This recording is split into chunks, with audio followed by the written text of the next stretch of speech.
In this video, we'll be looking at how to simplify a rational complex number. So a complex number that is a fraction. So remember that when we have our complex numbers, we want to have a real part and an imaginary part. And if we don't have a real part and an imaginary part, and we have a fraction, then that means we're probably going to have to do something with that fraction in order to see it the way we need to see it. So let's work with an example. So in our example, I would like us to simplify 5 minus I over 2 plus 3I. Alright, so now, as you can see, there is an expression in our denominator with an I, and we don't want an expression with an I in our denominator. Instead, we want it in this form. Alright, so what do we have to do? Well, just like when we're dealing with rational numbers with radicals in the denominator, we get rid of our denominator, or I in the denominator, by multiplying by the conjugate. And I'll go over what the conjugate is, so don't worry if you don't remember. So multiply by the conjugate. And you're doing both the numerator and the denominator. All right.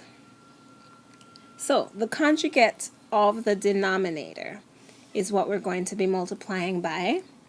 And the conjugate has the same terms, so it will have a 2 in it and it will have a 3i in it, but different signs. So different signs. So same terms actually, different signs. So in this case, our conjugate is 2 minus 3i. So we're going to multiply both our numerator and our denominator by the conjugate of the denominator. So we're multiplying both things by 2 minus 3i. Alright, so let's see it done on the other page. Let's clean this up so we have space to work. Okay, so we have more space here, and we also have the facts that by now you should remember that I is negative 1 square root.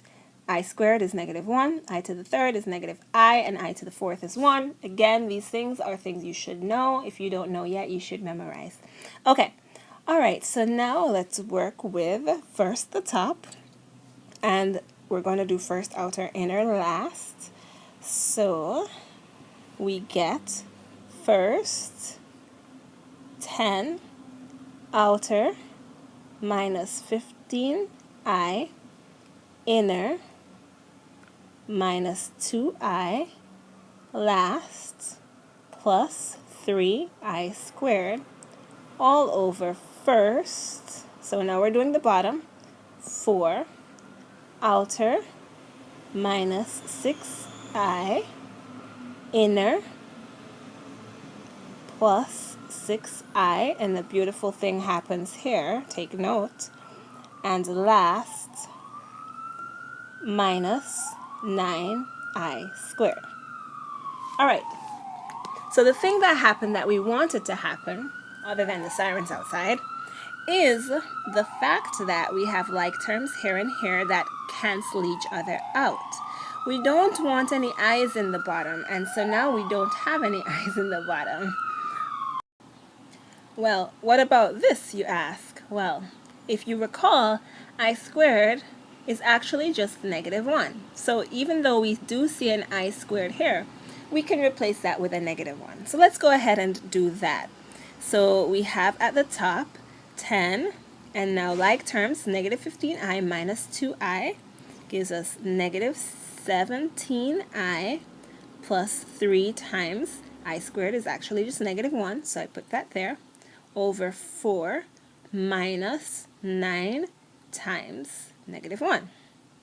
Alright, we are getting somewhere.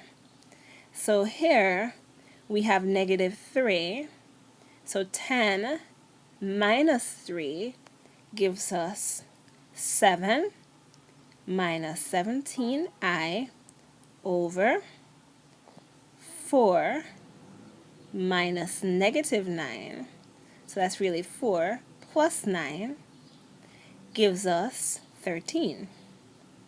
So now we are really close. Now we don't have any i's in the bottom at all anymore. So everything is over 13. I'm going to bring this up here so we can finish the question.